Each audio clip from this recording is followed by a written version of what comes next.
welcome from Geneva.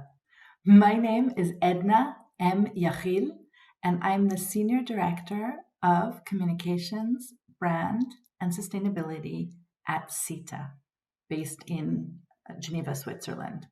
Most of you who are watching this today are in India, although it will also be viewed later by other people elsewhere in the world. And what I want to do is to really take the opportunity today to talk about what it means to be a communication leader, to lead a comms function like I do. And also to talk specifically to some of our more junior colleagues who aspire to be the next generation of comms leaders. So the topic of my talk will be Next Gen Leadership. What will it take to become a communication leader in 2030?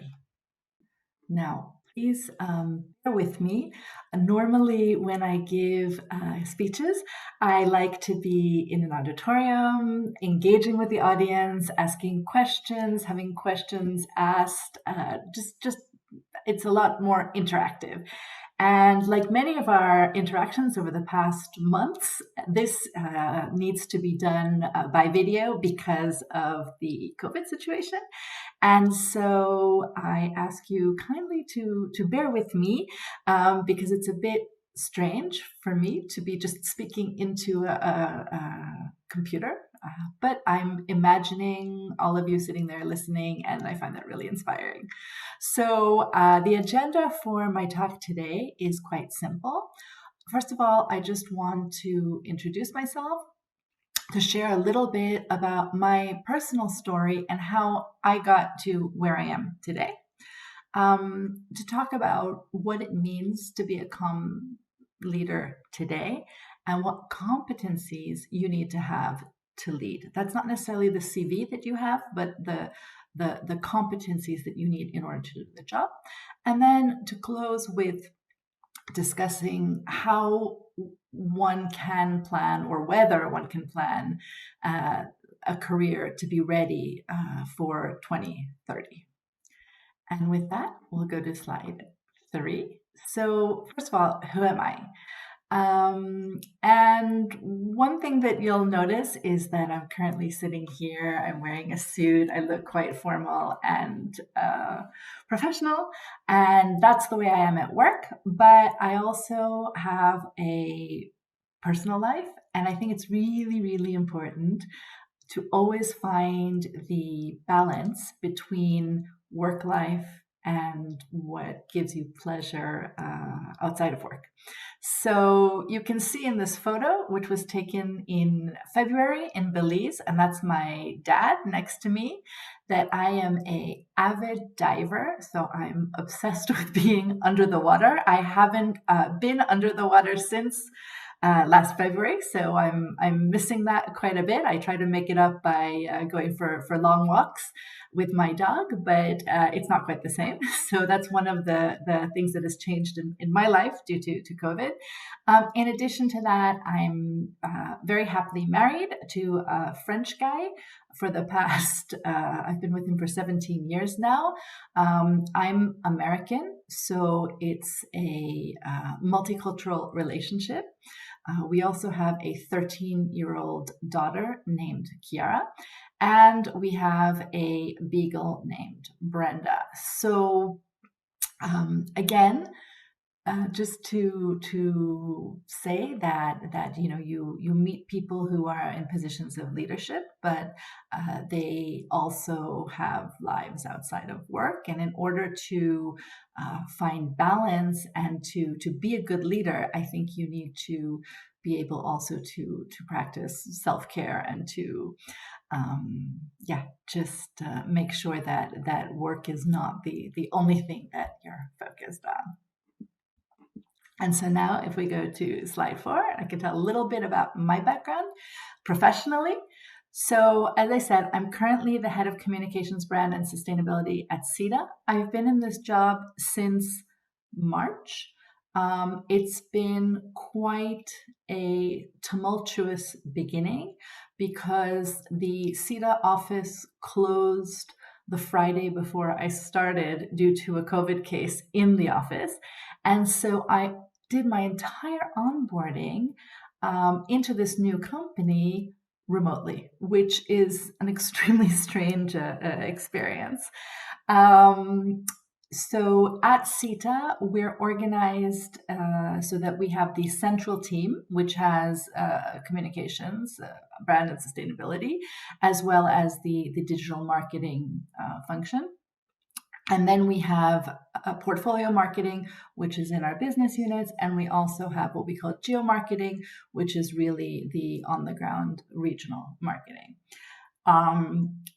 Previous roles, I started my career, well, I started in a different career. I started in academia. I did a PhD in history because I was I love to study. I mean, it's that simple.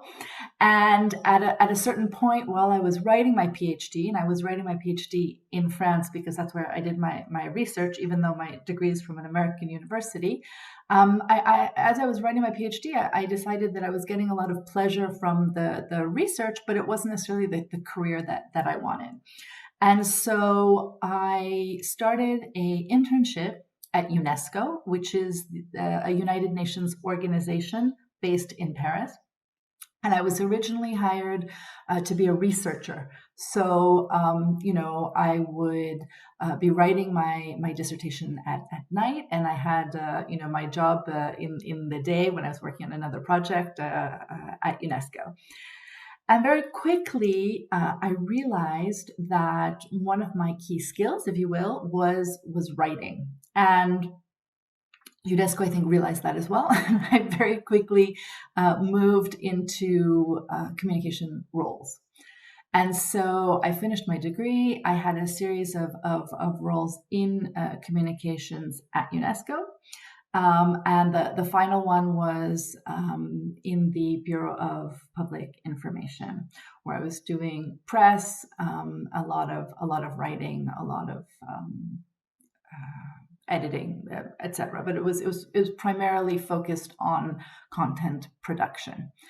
And I had a really great boss at the time named Sue Williams, who has since retired. And she said to me, look, you're really good at what you do, but you need to think, what is it you want? And that was a really eye-opening experience for me, because I had a boss who appreciated me, but at the same time said, you might want to go somewhere else to get a different opportunity. And at the time, one of my colleagues had gotten a job in a corporate affairs department in Shell.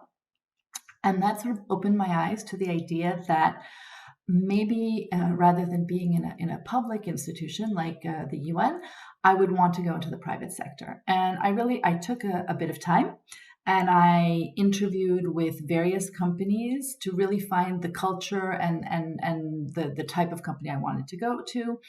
And I then went to Philip Morris, which is in Switzerland. It's a tobacco company. It sells Marlboro, which, as you know, is the top cigarette brand in the world. And, some people thought it was a pretty strange change, if you will, because I decided to go into from the United Nations, where there's World Heritage and education, to a company that makes cigarettes. I have to say that it was really an education, and one of the good things that I learned being in a large multinational like Philip Morris was about processes, project management, and how to interact with different stakeholders.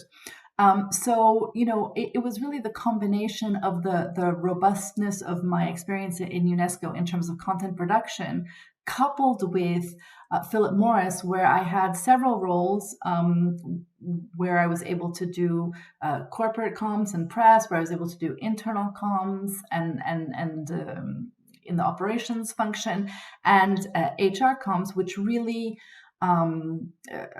expanded my sort of a bag of tools, if you will, in order to be a professional. I then sort of moved in around, I would say, 2009 into being more specialized in internal comms. And that was a conscious decision. At the time, I thought that it was easier to really focus on business communications, which is what I'm the most passionate about, and things that were closer to the business by focusing on internal comms. And I did this for many years. At Nissan, I was the general manager for Europe, which also includes Russia, for internal comms, which was a really big job.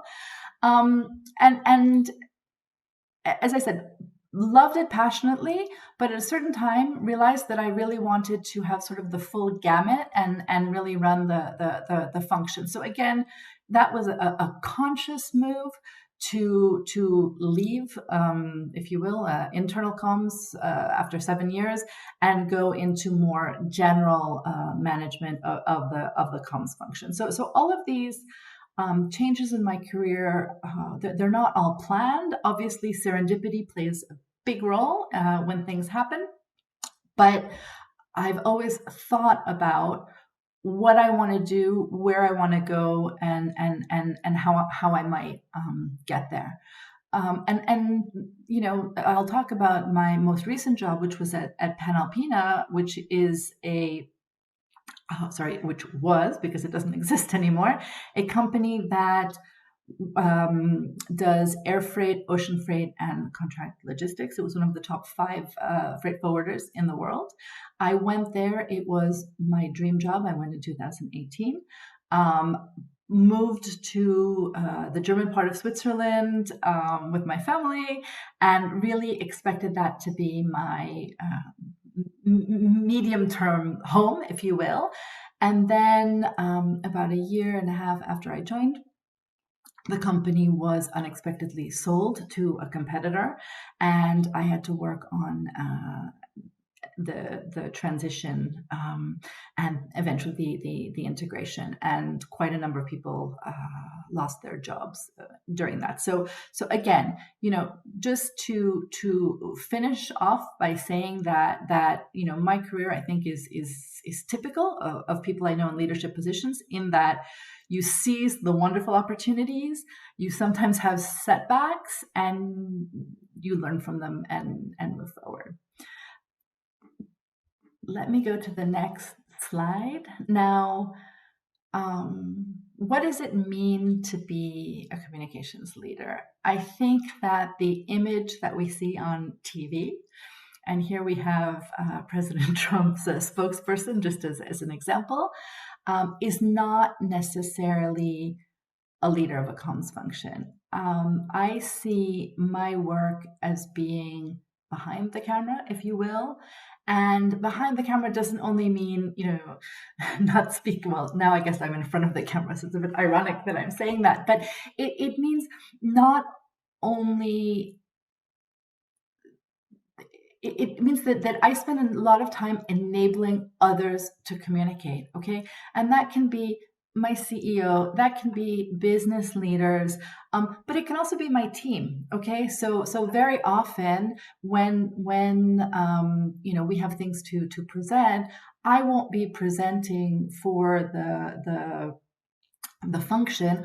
I'll have one of the people in the function share and present to leadership or to different colleagues. And I think that's really, really important. So that concept of being behind the camera, being an enabler, being more the director than the actor, is something that I think is really important for the job. Then if you ask, you know, what does the job entail to lead a communications function?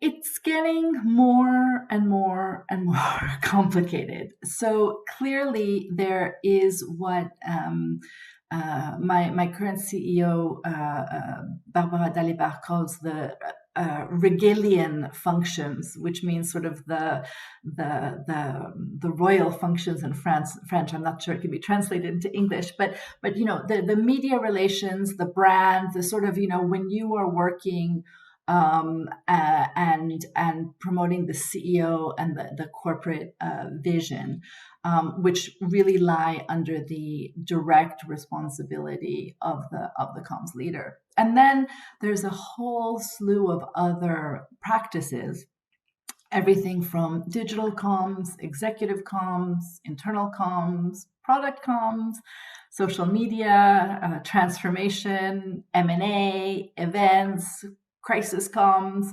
The list goes on and on. And different, responsibilities keep coming into the portfolio. So when I first joined, well, let me say, when I signed my contract to come to SITA, nowhere did it say that I would be managing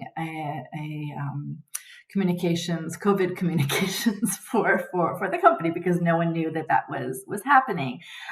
Similarly, I originally joined as the communications and brand director, and the head of sustainability left after many years, and I incorporated her function into ours. So one of the things that's really remarkable about this job is that you're always learning. There are always new things, and I think that learning mentality is really key to success. And the other thing is, you can't know it all. I have some people on my team who are really deep experts in Marketo and Salesforce, and I understand what they do, but I also trust them to do a really good job, because it's just not possible to have full understanding of every single sub aspect of communications. And so in order to build your career, I think you need to think about getting many of them. Certainly the big ones, meaning brand, media relations, internal comms, and digital, are things that everyone needs to have sort of under their belt. It can be in the same job, it could be by doing job rotation, but over time to get that kind of experience. And then also just constantly be learning, be willing to learn, open-minded, etc. So let's start with the first question, which is, what skills do you need today, right? And what I've done, if we go to the next slide, is we have here at SITA, we're working on a competency model with HR for our marketing profession. We have sort of combined research and work from two companies, Gartner and Lexonis. But again, this is really more about these skills. So it's not necessarily, have you done media, have you done internal comms, have you done crisis comms, but this is really deeply, profoundly sort of what people who do comms need to know and should be working on perfecting over time. And this falls into sort of four big categories: technical ability, messaging, collaboration, and strategic thinking. The first one that I want to talk about is technical ability. And there's sort of three aspects to that. There's digital, project management, and measurement and effectiveness. So in terms of digital, the only feedback I can give is it's constantly changing. So, do you need to be HubSpot certified, Google AdWords certified, etc.? Not necessarily, although you should spend a significant amount of time each year getting up to speed, and it's quite simple to do so. There's a lot of free resources. There's Coursera. There's various different opportunities out there to keep up to speed. At the very minimum, knowing how to run email campaigns, knowing how to run social media campaigns, knowing how to do measurement planning and what the measurement tools are, and how to interpret metrics in a way that's meaningful for business leaders is extremely important. There are a lot of vanity metrics out there in comms, and you'll very quickly get left out of the boardroom if you don't come with meaningful metrics. And then project management for me is key. A lot of the people that I work with are former journalists, and so they're amazing on the writing side, and sometimes need a little bit of training on proper project planning, budget management, how to manage teams that are disparate, that don't necessarily report to you, etc. So those are all the technical aspect of what you need to do the job. Then you go to the messaging part. And, originally, as I said before, I came to this profession from the writing side. So I'm definitely a word person, if you will. And I have some people on the team who are more visual communicators. I think at the end of the day, you need to be able to do it all. I mean, certainly being able to write well, quickly, effectively, and across different genres. You should be able to write a white paper to a tweet and everything in between is very important. I think also the understanding of audiences, how to get the right message and to tailor the right message to the audience is clear. Visual messaging is something that's sometimes forgotten. And unless you're a designer, you probably don't have the formal training on graphic design, on doing videos, etc. But over time, you should be able to have sort of a gut feeling as to what is good, what isn't, to see where there are problems on the visual side. The channel management and channel selection is also something that's really key to work on. And finally, speaking and presentation. So being able to obviously. For people in our field, it's easier to give a talk than I think for many other functions, because it's sort of what we do. But this is something that is also something to work on: how to speak clearly, simply, concisely, etc.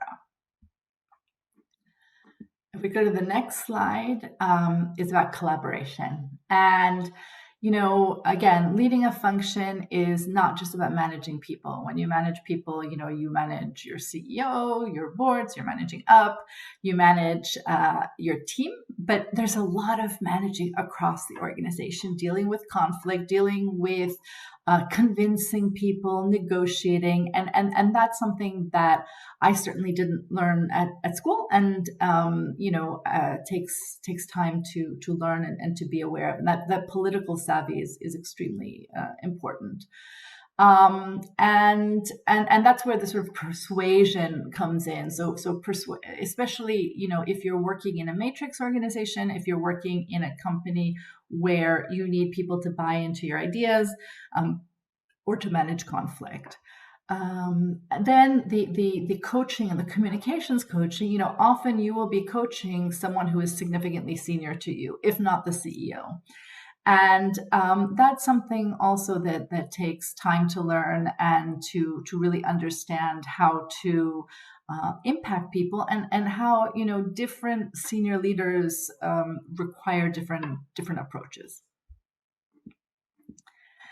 And finally, last but not least, is strategic thinking. And for me, this is key. This is just key: to think, to distill information, to synthesize, to forecast or see into the future, to estimate, what the probability of something happening or the risk of something, to look at what the business outcome is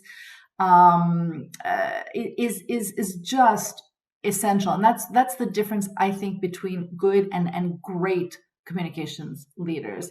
The business acumen and really the focusing on the business and speaking the language of the CFO, of the CIO, of the CEO is so important, because if you can't speak in a language that the decision makers in your company understand, then you won't be able to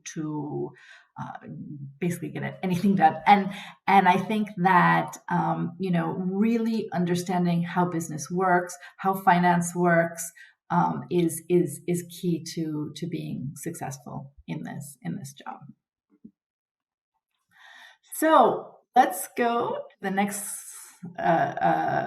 slide, and it's a question for you guys. So how do you position yourself? What's better? Is it better to be a jack of all trades, to do everything, when you're a younger communication professional who's aspiring to be a leader one day, or to really master one?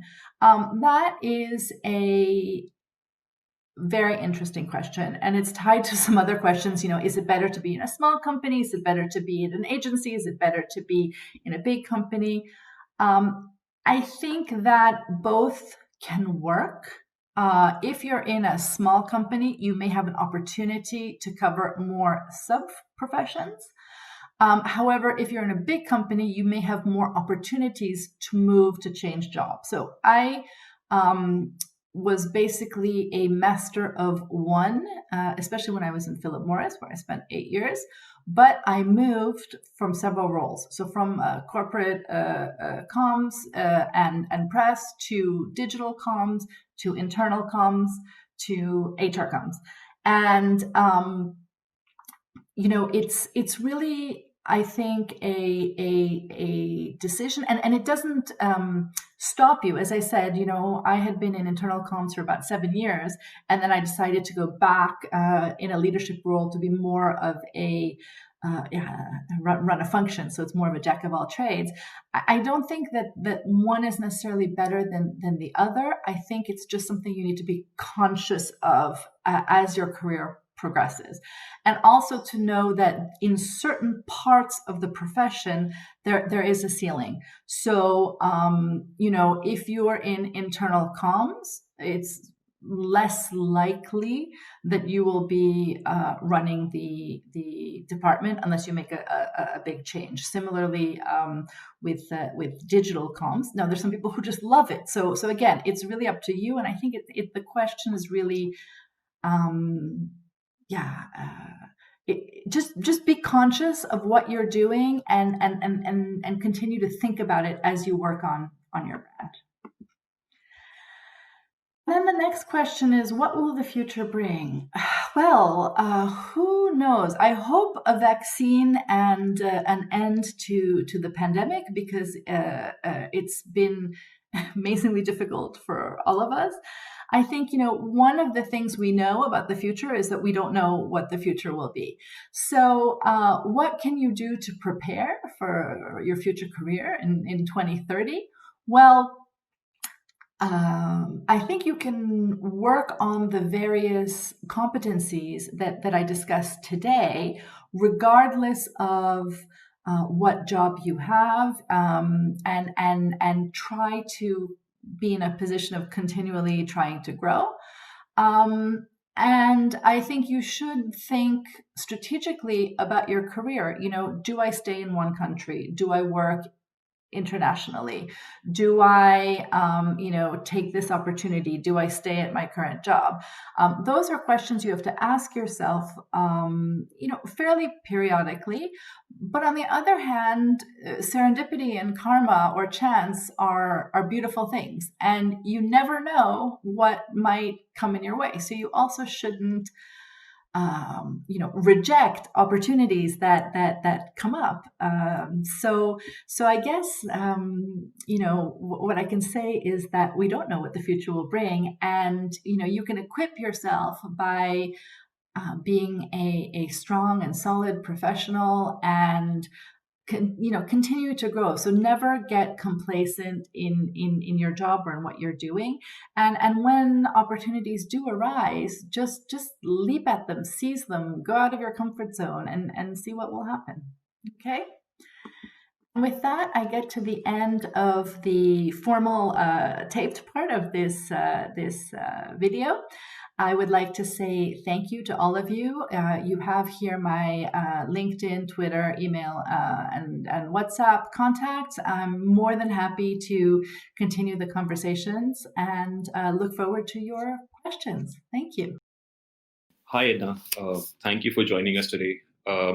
Just to kickstart the conversation, I'd love to know your views on communications as a function. The function has witnessed a dramatic change over the last 10, 12 years. How has your experience been riding that shift? Communications has changed dramatically over the past decade, and I think that the biggest change has been the democratization of communication channels and the change from communications as a function being extremely corporate to being one which is shaping a message, but not necessarily being able to control all of the output. And with technological advances, with social media, etc., the speed of news of crisis comms has just also expanded dramatically. So I think in a previous generation of comms leaders who were a bit more senior to me. Grew up, if you will, in a world where reputation and corporate reputation and was really the key goal of the comms leader, and the sort of golden, if you will, sub profession was media. And I think that in today's world, you need to be much more flexible. You still need to do the formal investor relations, media, etc., but you also need to be able to work with influencers, to work with employee ambassadors, and to do coaching, and that's the big change over time. So, what's your outlook for the evolution of the function, say, over the next decade? Will the 2030 sort of era replicate the pace and the scale of change that we witnessed over the previous decade? Without doubt, we are living in a world of uncertainty. I think that one thing that I see becoming more and more important will be the aspect of sustainability and the role that not only on an environmental side, but also on a social and a governance side, sustainability plays in the corporation. And people who are working in the communications function will, I think, eagerly be at the forefront of leading this development. I think, in addition to that, we'll constantly see new MarTech stacks, new different types of technology, etc. The core of the profession, which is communicating clearly and positioning the company, and also the CEO will not change, but the world will change dramatically, and the expectations of the company will change. And I think that we're in for a rapid and wild ride in the next decade, which I readily embrace and hope that you do as well. What would you say are the top expectations from a communication leader today? Do you think these expectations will also change, say, over the next decade? I think that a communications leader needs to be smart, articulate, prescient, honorable, ethical, and that's not going to change. The skills of articulating the vision, the mission, the business strategy will always be ones that are required. So that's not going to change. I think that what you will see is more of an emphasis on real leadership and on proper behavior, coaching, etc. in the company.